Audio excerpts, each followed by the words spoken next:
Hi everyone! Welcome to the Empath Tarot Case, another love reading, timeless and general. Take what resonates lang po. Maybe some part of the reading makaresonate kayo. Some part of it hindi. Totally makaresonate na parang kwento ninyo ito.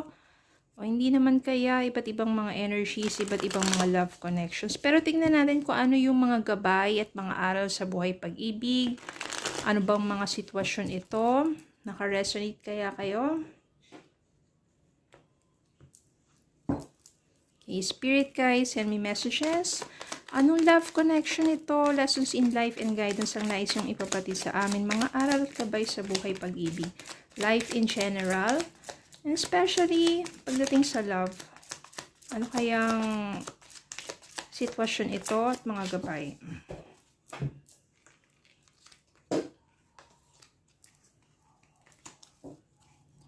Two of Wands. Knight of Swords. Knight of Pentacles. Eight of Swords. Three of Pentacles. Nine of Cups. Knight of Wands. O tatlong knights yung lumabas. Knight of Swords, Pentacles, and Wands. The Hangman. At merong Six of Pentacles. Meron ditong Nine of Cups. Wish fulfillment ito. Bakit kaya? Kasi maaring nandito ka sa point ng buhay mo na kung saan Eight of Swords.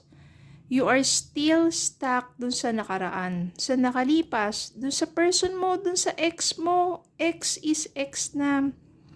Pakawalan nyo na yung sarili nyo. Okay? Kaya nga, dapat you have to release the old energies in order for you to have new energies in life. Siguro, sobrang mahal mo yung taong yun, hindi mo siya makalimutan.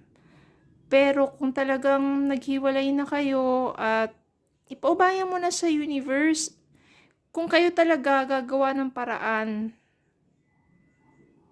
na magkakaroon kayo ng pagkakataon to get back together.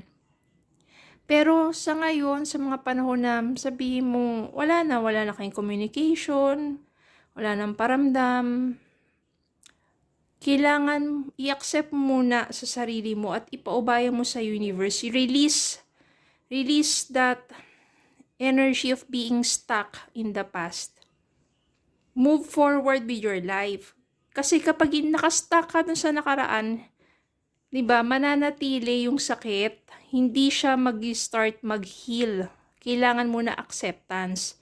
Pag na-accept mo na gano'n na yung nangyari, at ipinaubaya mo na sa universe ko ano ang mangyayari, you have to release that energy, move forward. Kasi kapag hindi ka nag-move forward sa buhay mo, hindi ka mag-heal at the same time, baka yung sa future mo, masyadong madidelay din. Malay mo siya pa rin para yung future mo. Kailangan lang niyang magbago, kailangan lang niyang, sabihin natin, piliin muna yung mga pangarap niya at the end, kayo pa rin, di ba?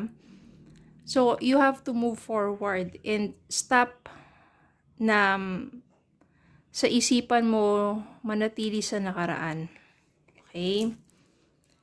Kaya niyan, maganda naman dito, yung Hangman is take some time for contemplation, for relaxation, for meditation. Then, habang naghihintay ka doon sa manifestations mo to have a, sabihin natin, a true and lasting relationship, maybe sa person mo pa rin, or hindi naman, take time to give rest doon sa puso mo. Pahinga mo muna yung puso mo.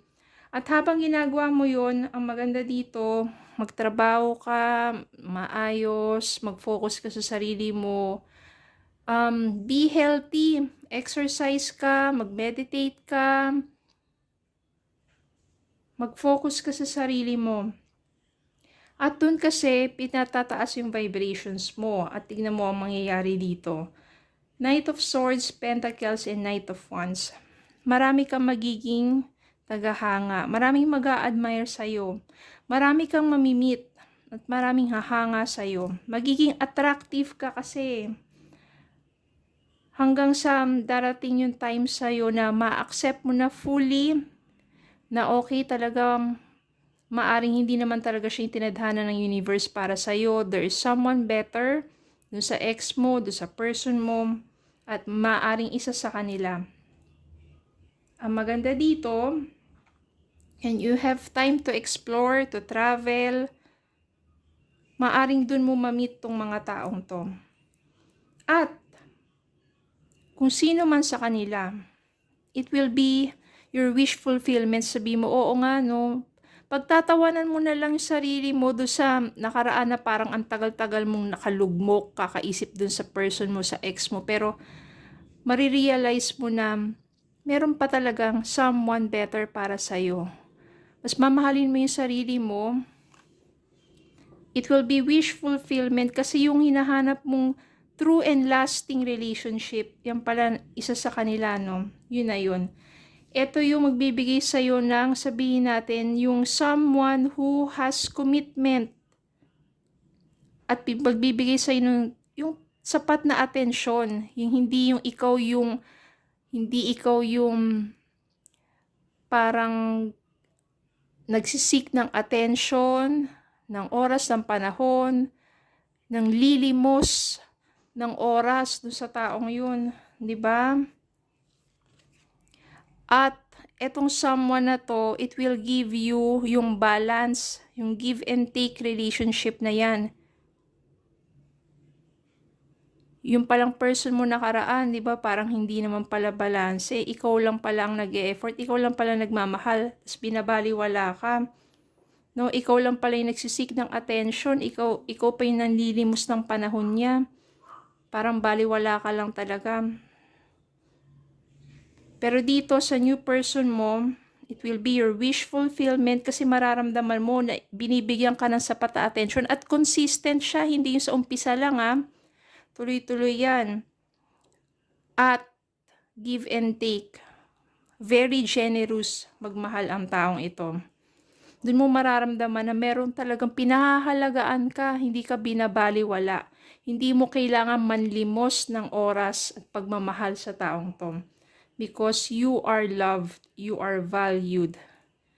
But first, move forward so you start healing. Magsisimula kang mag-heal. If there is acceptance, tanggapin mo sa sarili mo at ubaya mo sa universe kung anong mangyayari. At habang naghihintay ka, focus sa sarili mo.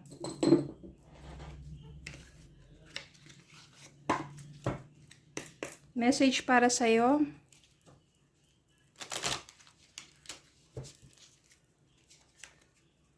Divine timing. Be patient while things are unfolding. This connection is worth the wait.